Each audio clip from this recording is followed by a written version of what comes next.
स्वागत है आपका अपने YouTube चैनल जी के जॉब एग्जाम में। तो चलिए शुरू करते हैं आज का सेशन को। तो आज का पहला प्रश्न है, किसे शहीद आजम के नाम से जाना जाता है? निम्नलिखित में से किन्हें शहीद ए आजम के नाम से जाना जाता है? अगर आपको किसी भी प्रश्न का आंसर आपको याद हो तो कमेंट बॉक्स में अपना उत्तर जरूर बताइएगा। सही आंसर की अगर बात करें तो ऑप्शन नंबर सी सही उत्तर हो जाएगा। भगत सिंह को शहीद ए आजम के नाम से जाना जाता है, तो ऑप्शन नंबर सी इसका सही उत्तर हो जाएगा। और उन्हें भारतीय स्वतंत्रता आंदोलन का नायक माना जाता है। किन्हें? भगत सिंह को। देखते हैं आज का दूसरा प्रश्न को। आज का 2 नंबर प्रश्न है, भारत में कम्युनिस्ट पार्टी का गठन किस वर्ष हुआ था? भारत में कम्युनिस्ट पार्टी का गठन किस वर्ष हुआ था? सही उत्तर हो जाएगा ऑप्शन नंबर बी। वर्ष 1925 में भारत में कम्युनिस्ट पार्टी का गठन हुआ था और भारतीय कम्युनिस्ट पार्टी की स्थापना एम.एन. राय ने किए थे। तो ये भी आप याद रखते हुए चले। 3 नंबर में है, शाहजहां के पुत्र का नाम क्या था? शाहजहां के पुत्र का क्या नाम था? सही आंसर हो जाएगा ऑप्शन नंबर ए। औरंगजेब नाम था शाहजहां के पुत्र को। वहीं बात करें आज का 4 नंबर प्रश्न का, तो चौसा का युद्ध किसके बीच लड़ा गया था? चौसा का जो युद्ध हुआ था 1539 में किसके बीच हुआ था? तो सही आंसर होगा ऑप्शन नंबर ए। हुमायूं और शेरशाह सूरी के बीच चौसा का युद्ध हुआ था। और कब? तो 1539 ईस्वी में। तो ये भी आप याद रखते हुए चले। आज का 5 नंबर प्रश्न है, खालसा पंथ के संस्थापक कौन थे? खालसा पंथ के संस्थापक कौन थे? तो गुरु गोविंद सिंह खालसा पंथ के संस्थापक थे। तो यानी ऑप्शन नंबर डी इसका राइट आंसर हो जाएगा। और सिख धर्म के 10वें गुरु थे कौन? गुरु गोविंद सिंह। आज का 6 नंबर प्रश्न है, लोकतंत्र की मूल विशेषता कौन सी है? लोकतंत्र की मूल विशेषता निम्नलिखित में से कौन सी है? तो इसका राइट आंसर हो जाएगा ऑप्शन नंबर सी। समानता लोकतंत्र की मूल विशेषता है। लोकतंत्र सरकार का वह रूप है जिसमें लोगों को कानून बनाने और निर्णय लेने का अधिकार है। आज का 7 नंबर प्रश्न है, भारतीय संविधान मान्यता देता है। भारतीय संविधान मान्यता देता है। तो इसका राइट आंसर होगा ऑप्शन नंबर ए। सभी लोग बराबर है। भारतीय संविधान ये मान्यता देता है। आई होप कि आपको समझ में आ गया होगा। 8 नंबर में विधानसभा के सदस्य डैश द्वारा चुने जाते हैं। विधानसभा के सदस्य किसके द्वारा चुने जाते हैं?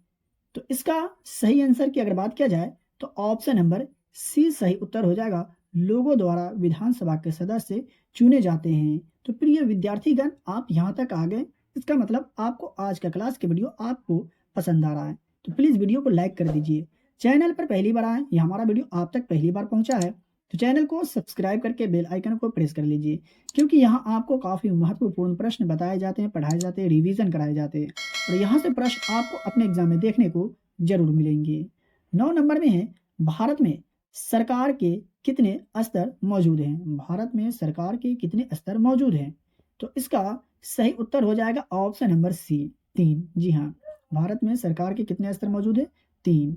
भारत में शासन के 3 स्तर है, केंद्र सरकार, राज्य सरकार और स्थानीय सरकार। ये आप याद रखें। 10 नंबर प्रश्न है, गठबंधन से आप क्या समझते हैं? जी हाँ, गठबंधन से आप क्या समझते हैं?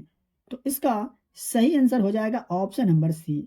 एक साथ काम कर रहे दलों का समूह जो है गठबंधन कहलाता है। तो आई होप आप ये भी समझ गए होंगे। 11 नंबर प्रश्न है, मैजिनॉट रेखा किस देश के बीच स्थित है? मैजिनॉट रेखा जो है निम्नलिखित में से कौन से देश के बीच स्थित है? तो अगर आपने चुना है ऑप्शन नंबर सी तो बिल्कुल सही उत्तर है। जी हाँ, फ्रांस और जर्मनी के बीच मेजिनॉट रेखा स्थित है। मैकमोहन रेखा कौन दो देशों के बीच? तो भारत और चीन के बीच। तो ये भी आप याद रखें। आज का 12 नंबर प्रश्न है, विश्व का सबसे बड़ा नदी द्वीप कौन सा है? विश्व का, दुनिया का सबसे बड़ा नदी द्वीप जो है निम्नलिखित में से कौन सा है? ऑप्शन नंबर बी इसका सही उत्तर हो जाएगा। माजुली द्वीप जो है विश्व का सबसे बड़ा नदी द्वीप है। वहीं बात करें आज का 13 नंबर प्रश्न का, तो अमरकंटक की पहाड़ियों से कौन सी नदी निकलती है? अमरकंटक की पहाड़ियों से कौन सी नदी निकलती है? तो इसका अगर आपने चुना है ऑप्शन नंबर डी तो बिल्कुल सही उत्तर है, नर्मदा नदी से। और मध्य प्रदेश में अमरकंटक से निकलती है नर्मदा नदी, तो ये भी आप याद रखें, नोट करते हुए चले। 14 नंबर प्रश्न क्या कहता है कि हथकरघा व हस्तकला के समूह किस राज्य में सर्वाधिक है? हथकरघा व हस्तकला के समूह निम्नलिखित में से कौन से राज्य में सर्वाधिक है? इसका सही उत्तर हो जाएगा ऑप्शन नंबर ए, उत्तर प्रदेश में सर्वाधिक है हथकरघा व हस्तकला के समूह। आज का 15 नंबर प्रश्न है, पेनगंगा किस नदी की सहायक नदी है? पेनगंगा निम्नलिखित में से कौन सी नदी की सहायक नदी है? तो इसका सही उत्तर हो जाएगा ऑप्शन नंबर बी, गोदावरी की। जी हाँ, पेनगंगा किस नदी की सहायक नदी है? गोदावरी नदी की। वहीं बात करें आज का 16 नंबर प्रश्न का, तो स्वर्ण क्रांति किससे संबंधित है? स्वर्ण क्रांति का जो संबंध है निम्नलिखित में से किससे है? तो इसका सही उत्तर हो जाएगा ऑप्शन नंबर डी, बागवानी और शहद से स्वर्ण क्रांति का संबंध है। और 7 नंबर प्रश्न है, द्वितीय पंचवर्षीय योजना की अवधि क्या थी? द्वितीय पंचवर्षीय योजना की अवधि कार्यकाल क्या थी?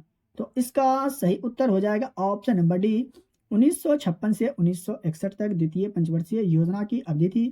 और पहली पंचवर्षीय योजना की अवधि क्या थी? तो 1951 से 1956 तक। और इसकी शुरुआत कब हुई थी? तो वर्ष 1951 में। और किनके द्वारा? तो पंडित जवाहरलाल नेहरू जी के द्वारा।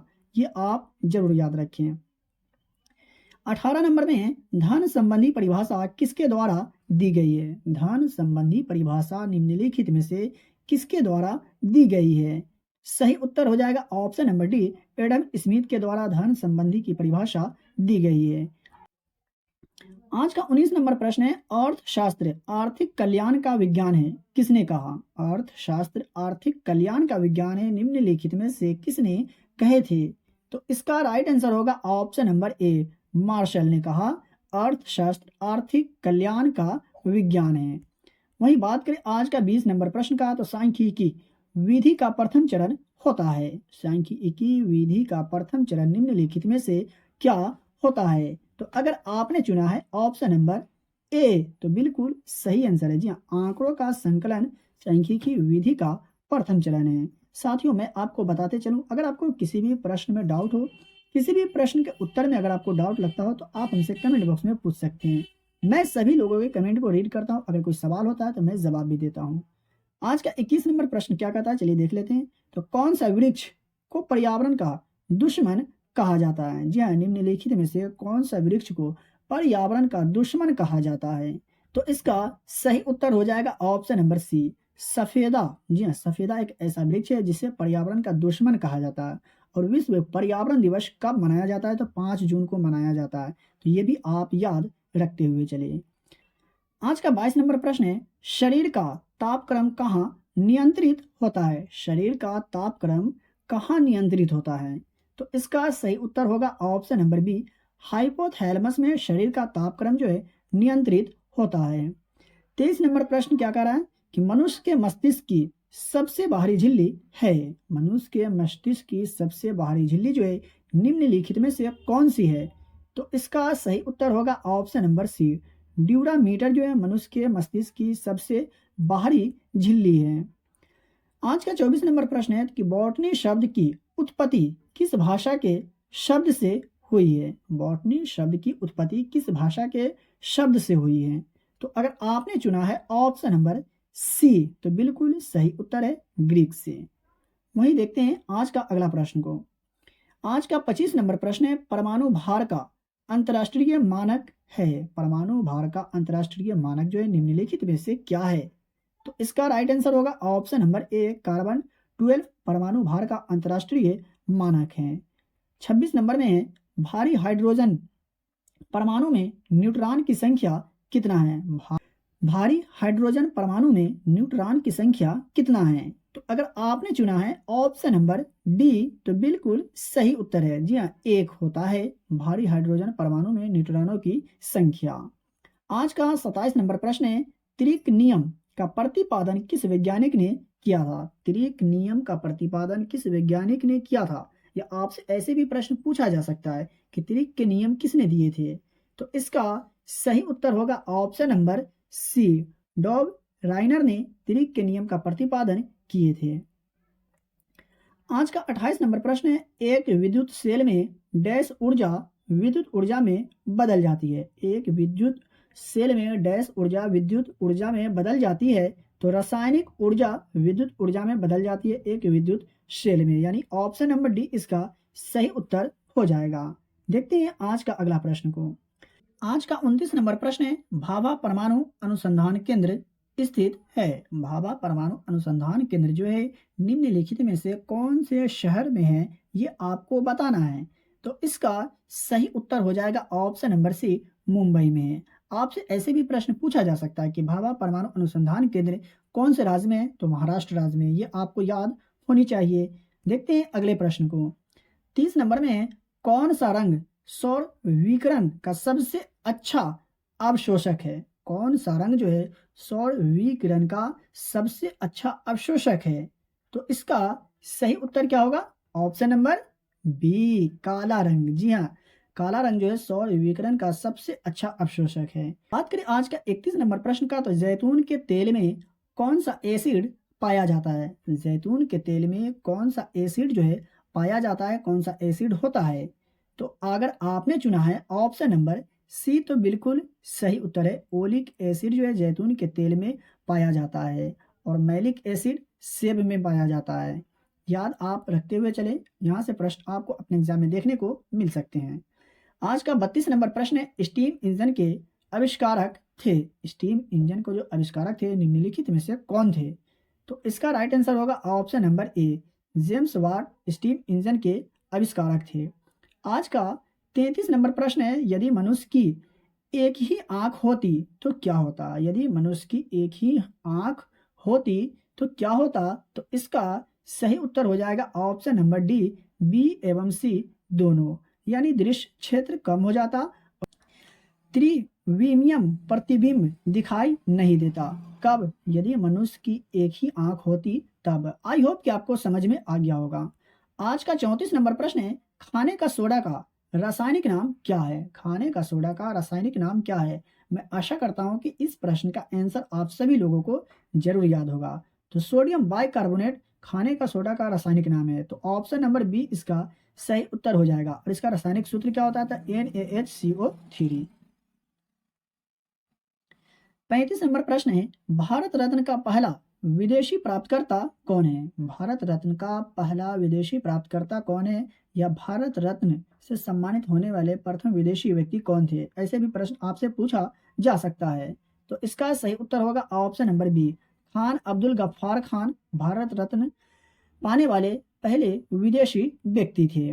वहीं बात करें आज का 36 नंबर प्रश्न का, तो संयुक्त राष्ट्र महासभा की पहली महिला अध्यक्ष कौन थी। संयुक्त राष्ट्र महासभा की पहली महिला अध्यक्ष कौन थी, उनका क्या नाम था। तो इसका सही उत्तर हो जाएगा option number A, Vijaya Lakshmi Pandit संयुक्त राष्ट्र महासभा की पहली महिला अध्यक्ष थी। एशियाई खेल कहाँ शुरू हुआ था। पहला एशियाई खेल कहाँ शुरू हुआ था, कौन सा देश में।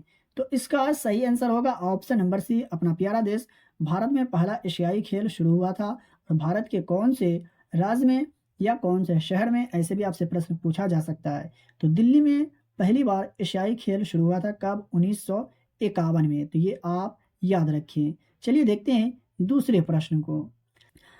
38 नंबर प्रश्न है, आसन कंजर्वेशन रिजर्व कहाँ स्थित है। आसन कंजर्वेशन रिजर्व कहाँ स्थित है, तो इसका सही उत्तर होगा ऑप्शन नंबर बी, उत्तराखंड में है आसन कंजर्वेशन रिजर्व स्थित। वहीं बात करें आज का 39 नंबर प्रश्न का, तो डॉल्फिन को किसमें वर्गीकृत किया गया है। डॉल्फिन को किसमें वर्गीकृत किया गया है, या